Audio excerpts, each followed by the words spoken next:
որոնք են հոդացավերի առաջացման պատճառները, որտեղից է գալիս խնդիրը եւ ինչպես բուժել։ Շատ ծխելն է բերում նաև դրան, խմիչքի չարաշահումը կարող է բերել, որոշ դեղորայքներ կարան բերեն հոդացավերի։ Ծնկան հոդի խնդիրն է ավելի հաճախ հանդիպում։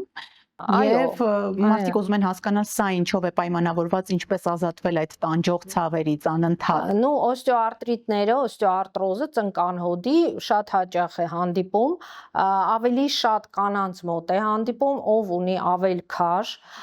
եւ ավելի շատ սկսում է այդ կլիմակտերիկ, հետ կլիմակտերիկ շրջանում։ Բնակչությունը շատ է սիրում այդ բուժակ տնական այդ միջոցները, սող դնել, թռչոզ դնել, չգիտեմ, նաշատիր քսել, ինչ որ տարբեր բաներ ենք լսում։ Վահանաձև գեղձի խանգարումների դեպքում նույնպես կարող են հոդացավեր առաջանալ։ Այո, բոլոր հիվանդությունների ժամանակ շատ հիվանդությունների ժամանակ կարա առաջանա հոդացավ։ Դեղորայքից կարող են հոդացավեր առաջանալ։ Այո, լինում են դեղորայքներ, որոնք կարող են բերել հոդացավեր։ Հաղորդման գործընկեր Հովակիմյան էսթետիկ կենտրոն։ Դուք դիտում եք Միֆեր առողջության մասին հաղորդումը, բարև ձեզ։ Բնակչության 80%-ից ավելին տառապում է հոդերի հետ կապված տարբեր հիվանդություններից, ընդ որում սկսած նորածիններից մինչև տարեցներ։ Հոդացավերը դառնում են համաշխարհային խնդիր եւ հետազոտությունները ցույց են տալիս, որ մինչև 2030 թվականը ամեն երրորդ անձ կունենա այս խնդիրը։ Ուրեմն, որոնք են հոդացավերի առաջացման պատճառները, որտեղից է գալիս խնդիրը եւ ինչպես բուժել։ Կզրուցենք ռևմատոլոգ Նարա Կոստանդյանի հետ։ Բարև ձեզ բժշկուհի։ Բարև ձեզ։ Ուրախ եմ ձեզ ողջունել։ Նմանապես շատ ուրախ եմ։ Շատ արդիական թեմայից ենք խոսելու, հոդացավերը դրսևորվում են սուր, երբեմն տնքացող, մաշող ցավերով, ասենք թե ինչ է այն իրենից ներկայացնում, ինչ է հոդացավը։ Դե սկսենք նրանից, որ հոդացավը դա ամենատարածված գանգատն է։ Բոլորս կարող ենք ունենալ հոդացավ, բայց կարող ենք չունենալ լուրջ ռևմատոլոգիական պաթոլոգիա։ Պետք է պարզենք ինչն է պատճառը, ինչ է հիմքում ընկած այդ հոդացավի։ Նախ եւ առաջ հոդացավերը բաժանվում են երկու մեծ խմբերի, դա ռևմատիկ հիվանդությունների ֆոնի վրա առաջացած հոդացավերն են եւ ոչ ռևմատոլոգիական հիվանդությունների ֆոնի վրա առաջացած հոդացավերն են։ Հոդացավերը բազմազան են, պատճառները բազմազան կարան լինեն, սկսած մեխանիկական սխալ ծանրաբեռնվածությունից, վնասումների հետևանքով կարան լինեն, տարբեր քաշի ավելացում կարա բերի հոդացավերի, տարբեր պատճառներ, ինֆեկցիոն բնույթի հիվանդություններն են բերում հոդացավերի, նյութափոխանակության ֆոնի վրա առաջացած հիվանդությունների ֆոնի վրա առաջացած հիվանդություններ, տարբեր բազմազան պատճառներ կարա լինի, հոդացավը ինքը Այսինքն ես ճիշտ եմ հասկանում, հոդացավը հիվանդություն չէ, այլ հիվանդության պատճառ, որը պետք է պարզել։ Այո, հիվանդության պատճառ է։ Հիմնականում, եթե վերցնենք հիվանդություն որպես ռևմատոլոգիական հիվանդությունների ժամանակ հոդացավը ամենահաճախը լինում է ամենատարածված մեր հիվանդության ժամանակ օստեոարտրոզ, հիմա օստեոարտրիտ ենք իհարկե ասում, դեգեներատիվ փոփոխությունների ֆոնի վրա առաջացած գանգատ է, դա ավելի շատ առաջանում է տարեց մարդկանց մոտ, դա բնականon ֆիզիոլոգիական ընթացք է, երբ որ մենք արդեն բոլորս էլ ապահովագրված չենք այդ խնդիրից, բոլորիս մոտ էլ տարիքի հետ արդեն գնում է հոդի ծերացում, այդ աճառի, հիալինային աճառի մաշում, բարակում, որը արդեն հետագայում ոմանց շատ մարդկանց մոտ կարող է բերի հոդացավի, դա առաջինը։ Հետո արդեն գնում է այնտեղ աուտոբորբոքային հիվանդությունների վրա առաջացած հոդացավը, հիմնականը դա ռևմատոիդ արտրիտի ֆոնի վրա առաջացած հոդացավերն են, սպոնդիլոարտրիտների ֆոնի վրա, պսորիատիկ արտրիտների, տարբեր մեր արտրիտների ֆոնի վրա առաջացած հոդացավերն են։ Բայց հոդացավերը կարող են առաջանալ նաև կենսակերպի, սխալ կենսակերպի արդյունքում։ Սխալ կենսակերպի ժամանակ շատ հաճախ մենք ունենում ենք նշված գանգատը, երբ որ բուժառուն ունենում է ավել քաշ, ունենում է սխալ ապրելակերպ է վարում, ֆիզիկական ակտիվություն չի ունենում, նստակյաց կյանք,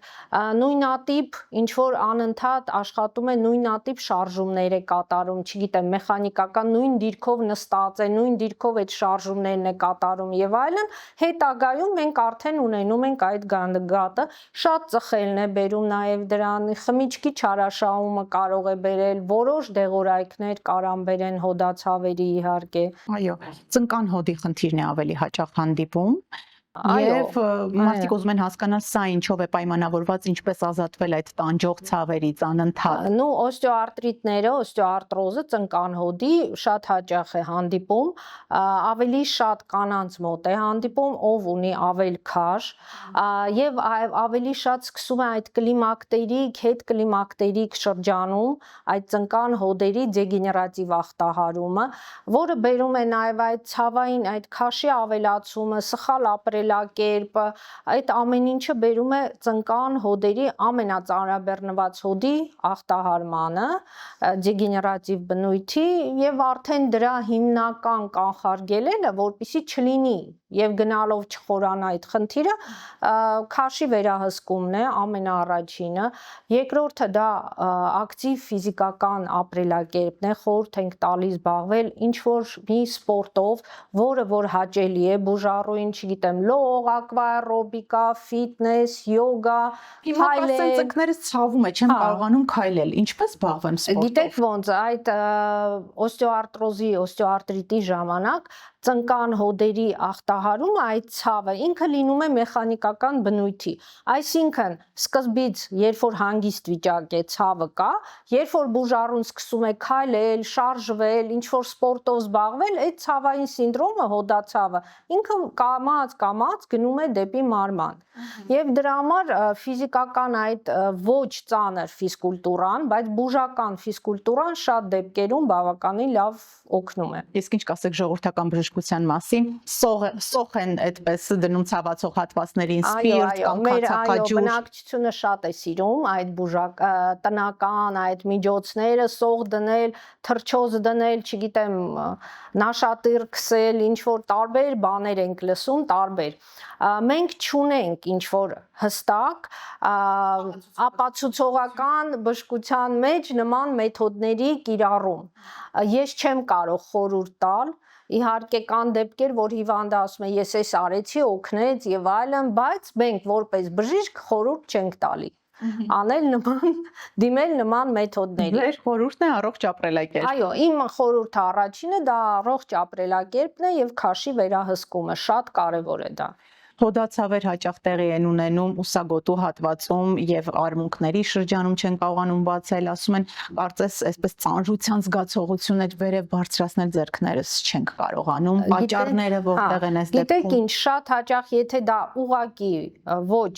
մեր բորբոքային ռևմատոլոգիական լուրջ հիվանդության ֆոնի վրա առաջացած գանգատ է, շատ հաճախ դա լինում է հստակ սխալ ֆիզիկական ծանրաբեռնվածության հետևանքով, շատ հաճախ նաև լինում է այդ մենք ունենք նաև տենդինիտներ, բուրսիլիտներ, էպիկոնդիլիտներ, երբ որ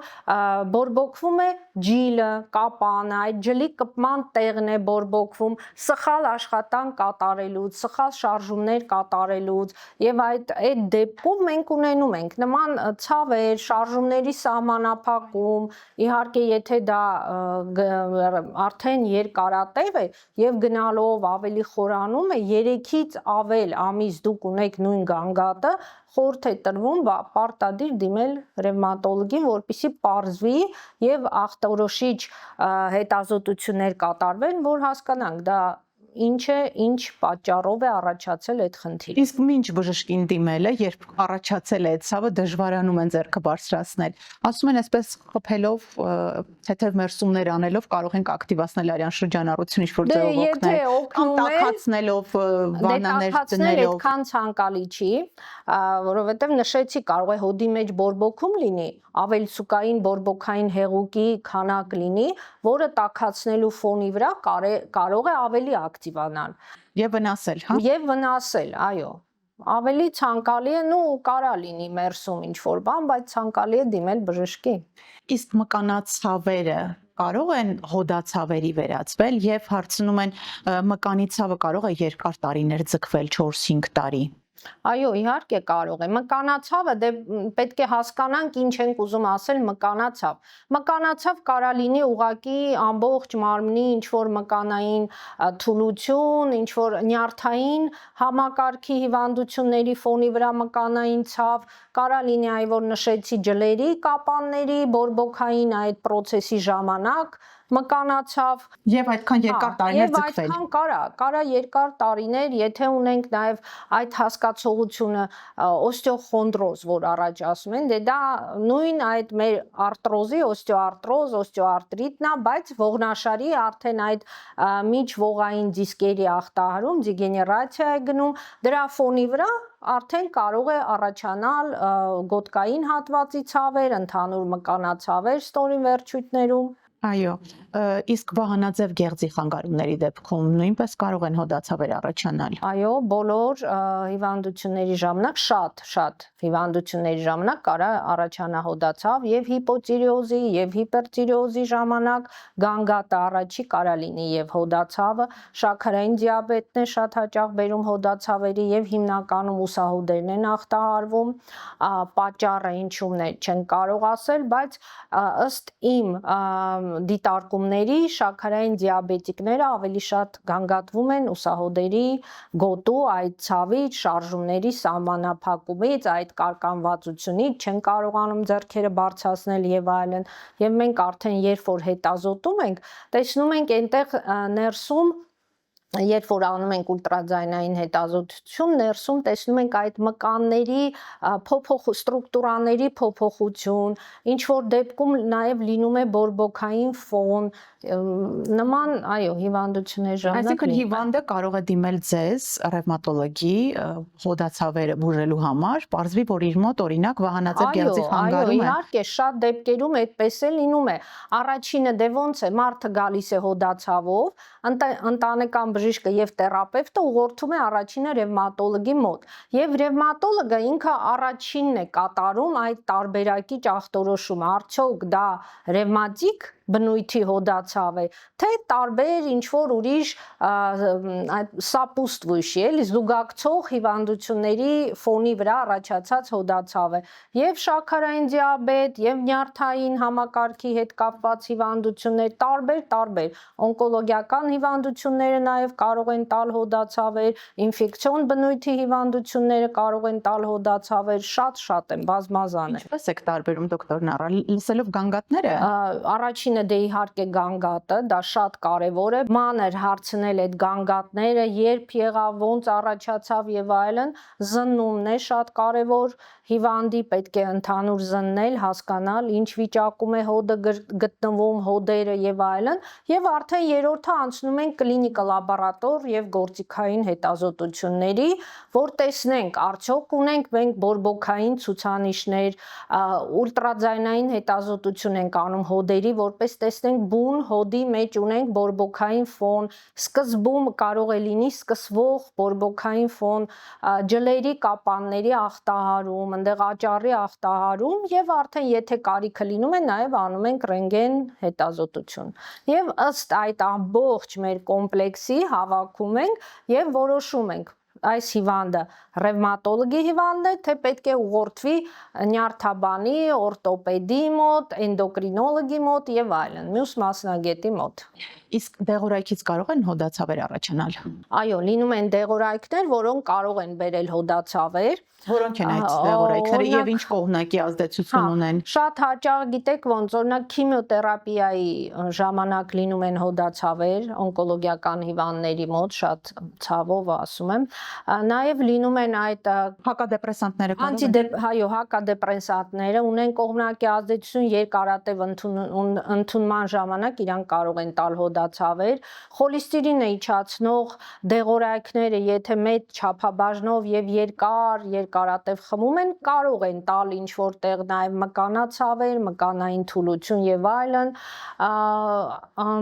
տարբեր այդ կրծքագեղձի քաղցկեղի դեմ ընդունվող պրեպարատները կարող են տալ նաեւ հոդացավեր։ Այս դեպքում ինչ անել։ Դե այս դեպքում գիտեք ինչ ենք անում, եթե օրինակ օնկոլոգ ուղղորդում է ռևմատոլոգի մոտ, մենք արդեն խորհրդակցում ենք օնկոլոգի հետ, եթե հնարավոր է փոխել դեղը, փոխում ենք, եթե հնարավոր չէ, ուրեմն նշանակում ենք ինչ որ սիմպտոմատիկ բուժում, իհարկե հետազոտում ենք, որ տեսնենք տակը հիմքում չլինի ինչ որ լուրջ հիվանդություն,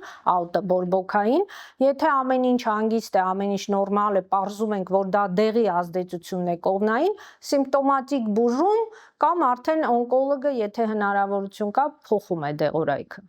Իսկ հակադեպրեսանտները հանելով հոդացավերը Դե գիտեք, դա արդեն պետք է հիմնական բժիշկը որոշի, ով որ նշանակել է այդ հակադեպրեսանտը, կարիքը կա փոխելու թե չէ։ Մենք պետք է խորհրդակցենք եւ աշխատենք թիմային։ Պետք է անպայման ռևմատոլոգը եւ բոլոր մասնագետները ինձ թվում է պետք է թիմային աշխատեն։ Բայց շատ հաճախ պատահում է, որ մարդիկ Իրարիներով, այո, ինքնաբուժությամբ զբաղվելով հակադեպրեսանտներ են խմում կամ վերցնում են ասում ազդեցությունը հոդացավն է։ Այո, հոդացավն է եւ ինքը ինքնուրույն հանում է այդ դեղը եւ կարող վիճակը ավելի վատթարանա։ Իհարկե խորհուրդ չեմ տալի ինքնաբուժությամբ մի զբաղվեք, ինքնուրույն դեղեր մի ընդունեք եւ մի հանեք, եղեք ձեր բժշկի հետ կապի մեջ, պարտադիր։ Շատ լավ, ինչ անել հոդացավերի դեպքում, առաջին օգնությունը, որը պետք է լինի իրենք իրենց եւ որպեսզի այդ հոդացավերը բարդ ավելի բնույթ չկրեն ավել։ Գիտեք ոնց, նայած ինչ հոդացա, եթե մարդը ընկել է, վնասում է եղել եւ դրա ֆոնի վրա ունի ցավ, հոդում, ոտքում, չգիտեմ, առաջինը դա առաջի օգնությունը, դրեք սառը, եթե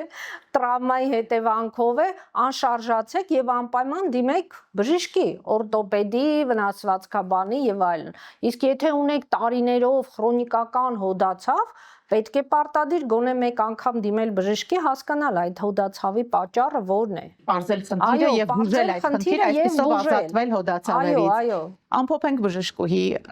հոդացավերը հնարավոր է կանխարգելել, ինչ անել առհասարակ առողջ ապրելու համար։ Կանխարգելել, հիմնական կանխարգելիչ մեթոդը դա ֆիզիկական ակտիվությունն է։ Պետք է ակտիվ լինել, ֆիզկուլտուրա անել, բուժական ֆիզկուլտուրա, չգիտեմ, լող, սպորտ, քայլել շատ, քաշի վերահսկումը շատ կարևոր է, պետք է պայքարել, պետք է չթողել, որ հասնես այդ գիրանալուն, հետո արդեն դժվար է լինում քաշը վերահսկել, շատ կարևոր է կանանց մոտ եւ տղամարդկանց մոտ այդ 55-ից 60-ից հետո արդեն կալցին դուրս է մղվում ոսկրերից եւ առաջանում է օստեոպարոզ, օստեոպինիա, որpիսի չունենանք այդ օստեոպարոզը, որի հետևանքով կարող ենք ունենալ նաեւ կոտրվածքներ, պարտադիր պետք է վերահսկել օրգանիզմում կալցի մակարդակը, վիտամին D-ի մակարդակը եւ ֆիզիկական ակտիվությունը, այդ մկանային վարժությունները դա չի թողում, որ կալցին դուրս մղվի ոսկրերից շատ արագ։ Հիմնականը ֆիզիկական ակտիվություն, ճիշտ սնվելը, սննդակարգը, ծխելը, խմելը, վնասակար այո, վնասակար այդ պրիվիճկաներից, այդ սովորություններից պետք է անպայման ազատվել եւ վարել առողջ ապրելակերպ։ Եթե դուք ուզում եք ապրել երկար եւ ապրել առողջ։ Մենք զրուցում ենք ռևմատոլոգ Նարա Կոստանդյանի հետ, դուք դիտում եք Միֆեր առողջության մասին հաղորդումը, սա է իրականությունը հարգելիներս, հոդացավերը հիվանդություն չեն, դրանք որևէ հիվանդության ախտանշան են, հետևանք են, պատճառ։ Հետևաբար խորհուրդն է վարել առողջ ապրելակերպ, լինել ֆիզիկապես ակտիվ, հետևել սննդակարգին, սնվել բալանսավորված, որպեսզի չլինի ավելորդ քաշ եւ սրանից ածանցվող մի շարք հիվանդություններ, որոնցից կարող են առաջանալ հոդացավեր։ Շարունակեք հետևել մեզ նաեւ մեր սոցիալական էջերում, Facebook-ում, TikTok-ում, Instagram-ում, իսկ մենք կհանդիպենք հաղորդման գործընկեր Յասաման ռեստորան։